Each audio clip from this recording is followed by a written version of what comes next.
Olá, tudo bem? Vamos a mais um simples e humilde entendimento dos escritos bíblicos. Que tipo de salvação o Evangelho produz? E qual Evangelho? Qual é o Evangelho que salva? Afinal de contas, nós estamos há quase 2000 anos depois do Evangelho pregado por Jesus aos judeus. Também estamos há quase 2000 anos depois do Evangelho pregado por Paulo para os gentios e também para os judeus. Então fica a pergunta: qual é o Evangelho que salva? O Evangelho da graça? O Evangelho de Paulo? O Evangelho de Jesus? As boas notícias do quê? Das palavras bonitas que Jesus falava aos judeus? Das palavras corajosas que Paulo pregava aos gentios? O evangelho que Jesus pregou serve para nós hoje? O evangelho que Paulo pregou serve para nós? É uma conta que, claro, se você está longe, afastado do evangelho eterno, essa conta não fecha. Essa conta não tem a mínima possibilidade de fechar. Porque, afinal de contas, qual é a sua resposta? Coloca no comentário aí, de repente você tem a senha, de repente você tem o conhecimento pleno disso daí. Eu tenho conhecimento e sei qual é o evangelho que salva. E vou passar para você. E salva do quê? Assim Paulo falou em Romanos capítulo 1, versículos 16 e 17. 3 textos na Bíblia, Nova Almeida Atualizada, NVT e Bíblia de Jerusalém. Na Nova Almeida Atualizada, assim está escrito: pois não me envergonho do Evangelho, porque é o poder de Deus para a salvação de todo aquele que crê, primeiro do judeu e também do grego. Porque a justiça de Deus se revela no Evangelho, de fé em fé, como está escrito: o justo viverá por fé. Mas a justiça de Deus se revela no Evangelho. Qual Evangelho, gente? Que Evangelho é esse que está a justiça de Deus? Eu estou insistindo porque, claro que hoje, na sua mente, ainda mais se você for um religioso, essa conta não fecha. Nesse exato momento, a sua cabeça está um trevo. Qual é o evangelho que salva? Que tipo de salvação? Paulo aqui estava falando no versículo 16: pois não me envergonho do evangelho, porque é o poder de Deus para a salvação de todo aquele que crê. O que Paulo pregava? O evangelho, as boas notícias de Cristo. As boas notícias do reino de Deus que estava próximo. As boas notícias da graça pregada por Paulo. As boas notícias a respeito quais foram as principais, ou qual foi a principal boa notícia que o Evangelho veio trazer ao conhecimento dos que estavam vivendo os últimos dias, que foi entre o ano 33 até a metade do ano 70. Jesus pregou as boas notícias aos judeus, salvando-os do legalismo de Moisés, salvando-os da escravidão, do aprisionamento, mostrando um Deus amoroso, mostrando um Deus de compaixão, um Deus de misericórdia aos judeus. E assim, considera-se como as boas novas, as boas notícias, Não as más notícias das trevas de Moisés, não as más notícias das sentenças, dos mandamentos e estatutos mosaicos, farisaicos. Então Jesus veio trazer as boas notícias a respeito do reino de Deus que estava próximo. Jesus veio anunciar aos judeus para eles se corrigirem, para se consertarem, porque o reino de Deus estava próximo. Paulo apresentou aos gentios as boas notícias do Cristo, de Deus, falando, anunciando aos gentios que eles também eram filhos de Deus no Espírito, claro. Que eles estavam sendo salvos por Cristo, as boas notícias, tendo a palavra evangelho como boas notícias, né? E muitos gentios abandonaram o paganismo, abandonaram tudo para viver novos conhecimentos a respeito do Salvador Cristo. Então, quer dizer, até aqui você vê que evangelho pode se usar de várias formas. Mas esse evangelho que Jesus pregou, ele salvou os judeus eternamente ou momentaneamente? Apresentando um Deus diferente, um Deus de amor, foi eterno ou foi momentâneo? Por quê? Porque Jesus no ano 33, ele foi pendurado. Jesus no ano 33 entregou o Espírito, morreu. Vamos falar o nosso dialeto. Ele morreu. Só que o símbolo maior da escravidão de Moisés, o símbolo maior que escravizava os judeus, o símbolo maior que colocava orgulho na mente judaica, estava de pé, que era o templo que havia em Jerusalém. Este veio ser destruído, este veio ser aniquilado somente na metade do ano 70. E foi no ano 33 que Jesus foi sacrificado. Depois veio Paulo, apresentando as boas notícias, apresentando Cristo, momentaneamente. Porque Paulo foi decapitado antes da queda do símbolo maior da lei. Pedro foi crucificado de cabeça para baixo antes da queda do símbolo maior da lei, o templo que havia em Jerusalém. Por isso que eu estou. Que tipo de salvação o evangelho produz? E qual o evangelho? Afinal de contas, nós estamos há quase 2000 anos depois de tudo isso. Na metade do ano 70, quando o exército romano invadiu Jerusalém, o templo foi destruído pelo fogo do zelo de Deus. Nós estamos no ano 2025. Então, para o ano 2070, falta 45 anos ainda, para completar os 2000 anos. Marcos capítulo 1, versículo 14 e 15.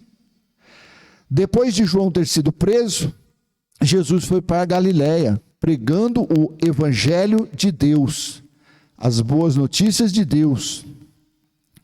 15. Ele dizia: o tempo está cumprido e o reino de Deus está próximo.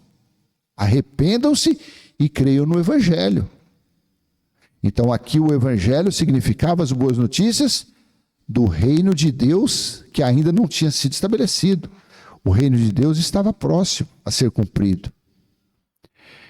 Então nesse vídeo eu quero te mostrar qual foi o verdadeiro reino de Deus que trouxe o verdadeiro evangelho que trouxe salvação eterna, que trouxe salvação plena por todas as gerações, desde a metade do ano 70.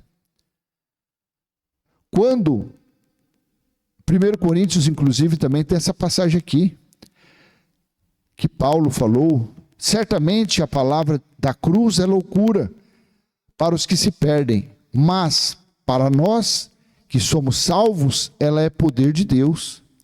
Pois está escrito: destruirei a sabedoria dos sábios e aniquilarei a inteligência dos inteligentes. Então veja, Paulo aqui estava colocando todos os méritos, todas as honras à cruz, ao sacrifício da cruz. Certamente a palavra da cruz é loucura para os que se perdem, mas para nós que somos salvos, ela é poder de Deus. O sacrifício na cruz veio trazer salvação para os israelitas. Paulo era da tribo de Benjamim.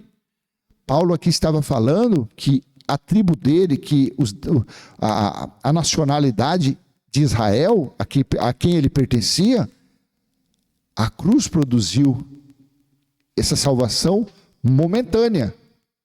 Porque não foi a cruz que derrubou o templo, o símbolo maior do... Não. O símbolo maior caiu durante o dia do Senhor. Foi dado fim a todo o legalismo de Moisés. Paulo aqui estava se referindo à cruz, mas a cruz é algo para nós, gentios, a nós que nunca fomos judeus, a nós que não temos nenhuma participação na comunidade de Israel. Então vamos colocar os pingos nos is. Agora, quando você vai lá e lê Apocalipse capítulo 10, que assim está escrito: mas nos dias da voz do sétimo anjo, quando ele estiver para tocar a trombeta, então se cumprirá o mistério de Deus, como ele anunciou aos seus servos os profetas. Aqui está o pulo do gato. Aqui é o que nos interessa.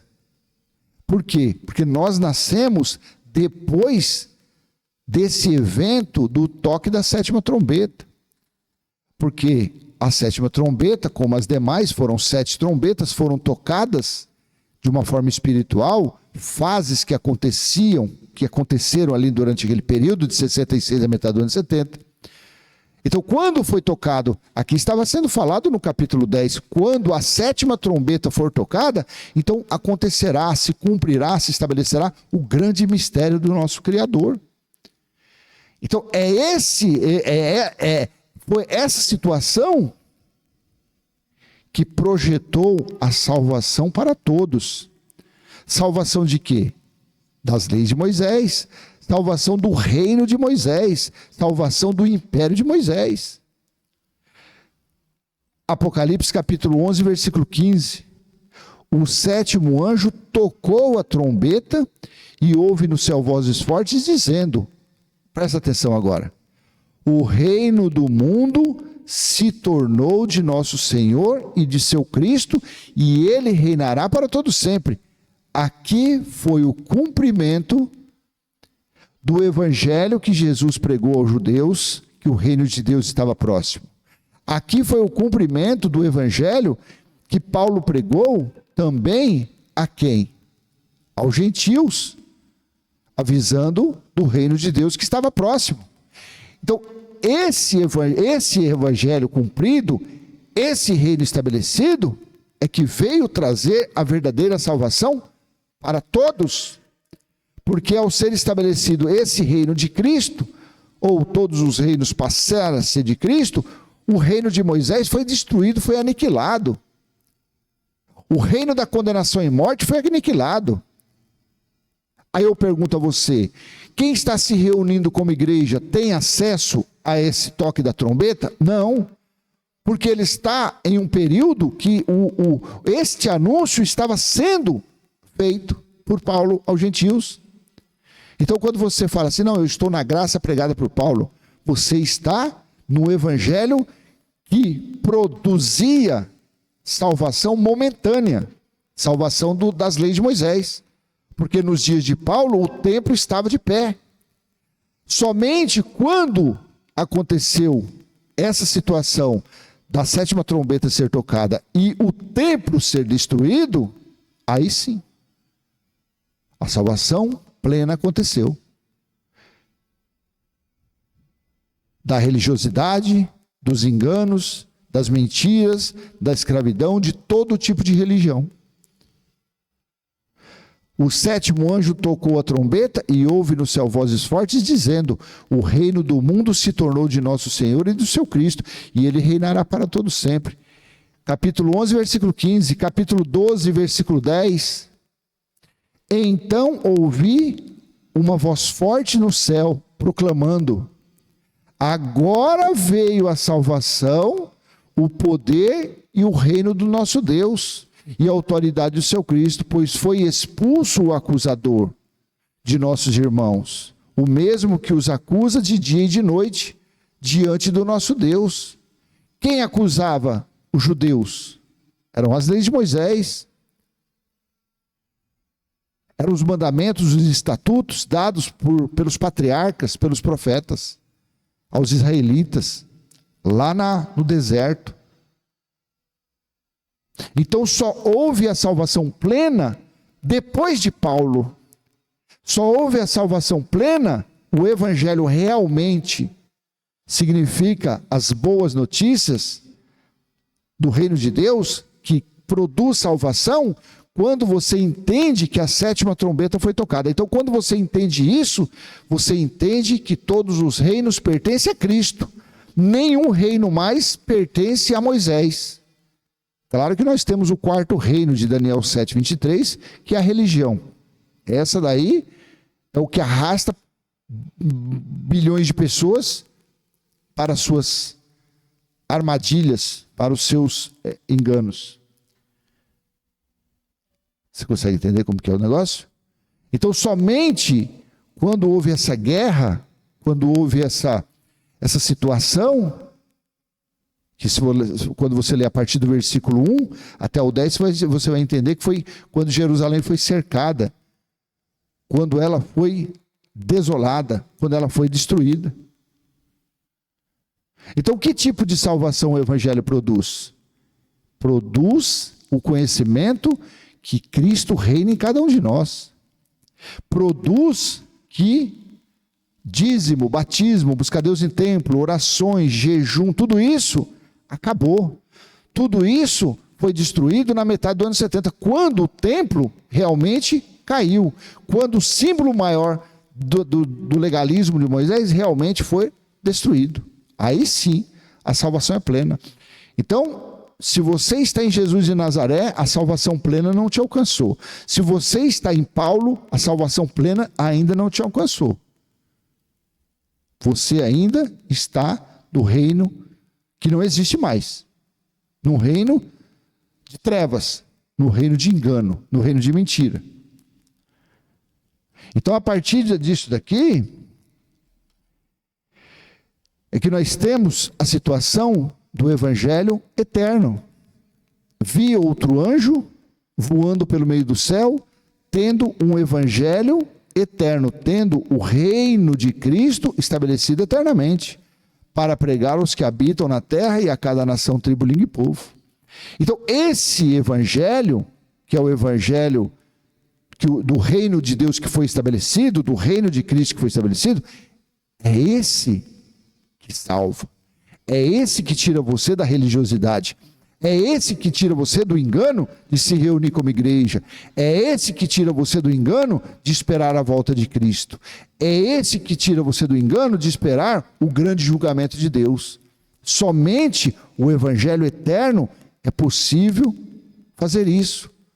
Não há outra situação, não há outro entendimento que te livra das religiosidades de doutrinas. Por que eu falo religiosidade de doutrinas? Porque se você pegar nas 13 epístolas paulinas, de Romanos a Filemão, porque Hebreus foi escrito por Apolo, de Romanos a Filemão, várias e várias doutrinas foi estabelecida através de Paulo. E é que realmente Paulo colocou doutrinas, mas doutrinas religiosas você acha ali. É véu, é ósculo santo, é oferta, oferenda, é salário de pregador, é tirado daquelas doutrinas de Paulo. É o uso do Velho Testamento, como você acha em 1 Coríntios 5, versículo 5, entregue esse rapaz a Satanás para que seja condenado na carne. O que é que condenava na carne? As leis de Moisés. Então, doutrinas, muitas das doutrinas que existem hoje, a culpa é dos escritos paulinos. Se é que foi Paulo que escreveu, ninguém sabe, mas foi a culpa de estar ali naqueles trechos. Então, quando você entende o Evangelho eterno, quando você entende que o reino de Cristo está em nós ou está entre nós, aí sim você tem a salvação plena do Evangelho. Aí essa palavra aqui que você lê em Romanos capítulo 1, 16, 17, aí realmente ela está se cumprindo em você. Pois não me envergonho do Evangelho. Que Evangelho para nós hoje? O eterno. Pois não me envergonho do reino de Deus estabelecido, porque é o poder de Deus para a salvação de todo aquele que crê. Crê no quê? No Evangelho eterno. Primeiro do judeu, também do grego. Porque a justiça de Deus se revela em seu reino estabelecido, em seu Evangelho eterno. De fé em fé, como está escrito, o justo viverá por fé. Você entende? Então o evangelho eterno só se desfruta ele quem tem fé. Só se vive o evangelho eterno quem crê. Aí sim, pronto. Eu sou uma pessoa que eu estou 100% salvo de religiosidade, de religião, de doutrinas religiosas, totalmente fora disso. Graças ao evangelho eterno, que é o único que pode salvar a mente de uma pessoa, é o único que pode tirar as pessoas de todo o sistema religioso, seja pentecostal, seja o pessoal da graça. O único que salva as pessoas é o evangelho eterno para quem nasceu depois da metade do ano 70. Já vão fazer 2000 anos. Então você que nasceu, porque às vezes do outro lado tem pessoa que tem 2000 anos, né? A maioria dos religiosos, eles acham que tem 2000 anos, que eles vivem Jesus de Nazaré. Outro pessoal da graça vive a época de Paulo. Quer dizer, então para quem tem até 120 anos que está assistindo esse vídeo, você está no evangelho eterno e ele é o que nos salva, ele é o que te salva de todo o sistema religioso. Ó, vou te pedir, curte, comenta, compartilha. Se você não é inscrito, se inscreva, ative o sininho e até a próxima, se assim o Pai do nosso Espírito permitir. Um abraço, tchau, tchau.